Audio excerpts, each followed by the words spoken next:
Sis, pinatulog ko na si Nono tsaka si Lola Pink.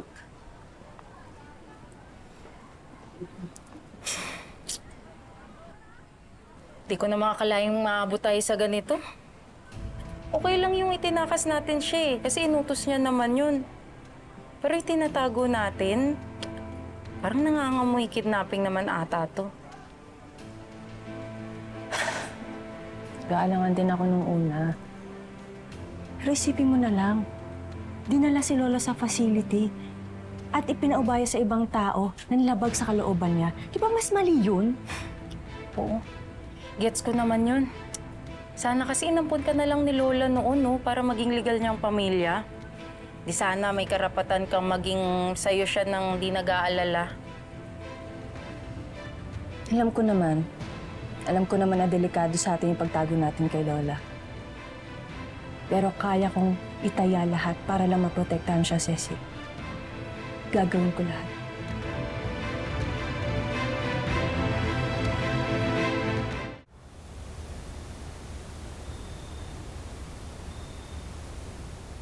Oh.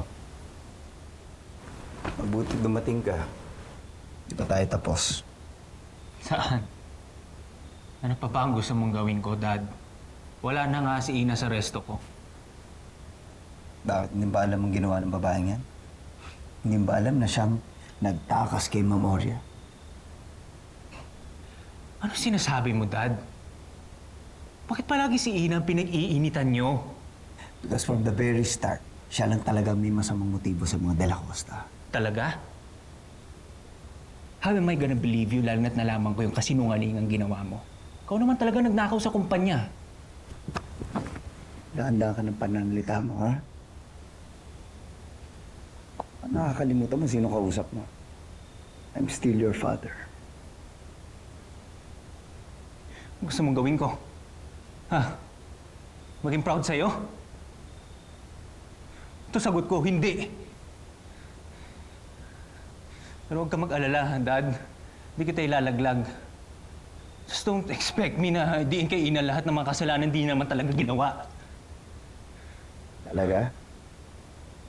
Makikita natin. Just wait and see. At oras na mapatunayan na talagang siyang may Dad. kinalaman sa pagkawala ni Ma'am Oria, sa kulungan ng diretsyo niya!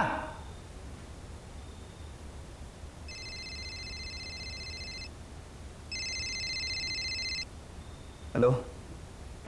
Nakauwi na ba si Francis? Dumatihan ako dito. Ang tagapagtanggol ng ina na yan. Let him be. Magagamit natin yan to our advantage. Pasundan mo si Francis. It's possible na siya maging daan natin para malaman natin kung saan tinatago ni Ina si Madam Aurea.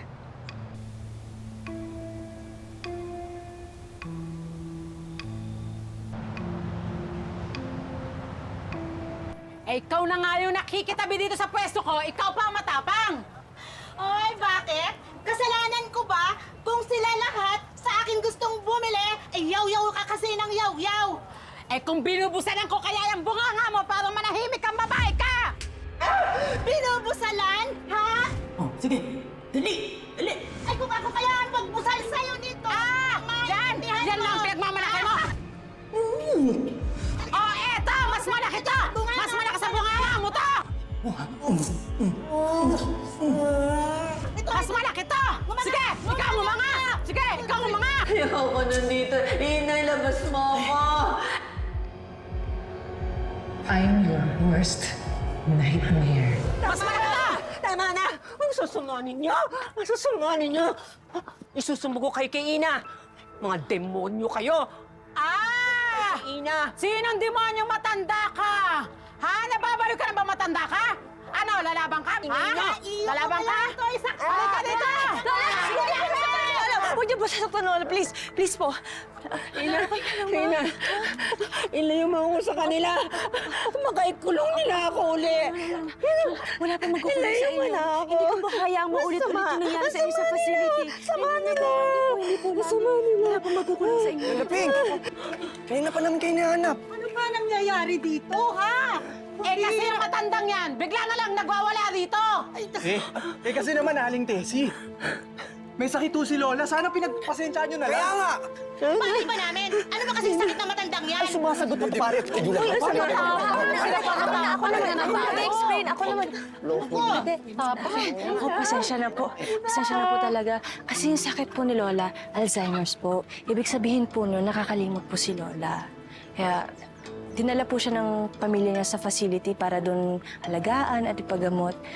Pero kasi sinasaktan po kasi si Lola doon at yung gamot na pinapainom po sa kanya, yun yung nagkukos ng pagiging violent niya. Kaya, pasensya na po talaga. Totoo ang sinasabi ni Ina. Kaya pwede po pagmunawa naman. Kaya po gusto kong sagipin si Lola at itago. Ngayon, hinahanap po siya ng pamilya niya.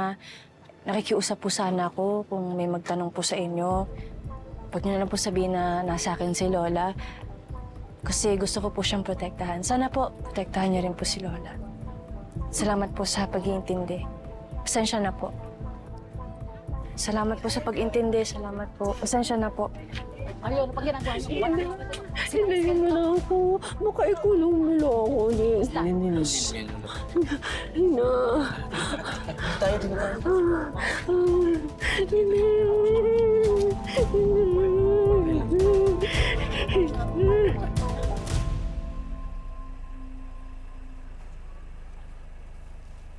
Hello? Jenny? Oo, nandito na ako sa address ni Ina na pinahanap ko sa resume niya. Jenny, confidential yan ha. Walang dapat ibang makakita niyan. Ako lang. Clear tayo? Okay, thank you. Sige, pakitago na yan.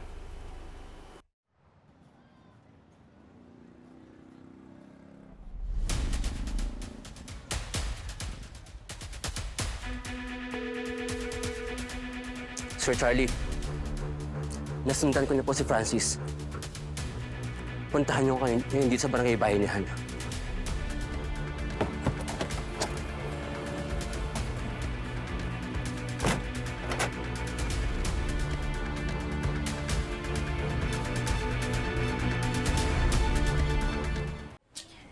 Sis, sorry inasikaso ko kasi si Nono kanina. Hindi ko naman namalayang nakalabas na pala si Lola. Ayos lang. Ayos lang. Ngayon na alam na ng mga kapitbahay natin yung sitwasyon ni Lola. Sana naman makiko-operate sila. Ay, oo. Maasahan natin yung mga yan, sis. May mga pasaway lang tsaka marites, pero mabubuting tao yan sila. Ay, salamat. Kakampi natin sila. Yes, Nono. As in, friends tayong lahat. Lola, don't be scared. Our friends here will protect you. Pati si Nono at Ate Ina rin po. Oo naman. Sama-sama natin poprotektahan si Lola kasi love na love natin siya. Nakakaingit naman kayo. Salit mo. Halika na. Halika na.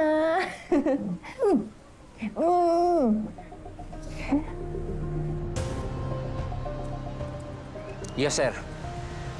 Magkita tayo sa kanto ng Bayanihan.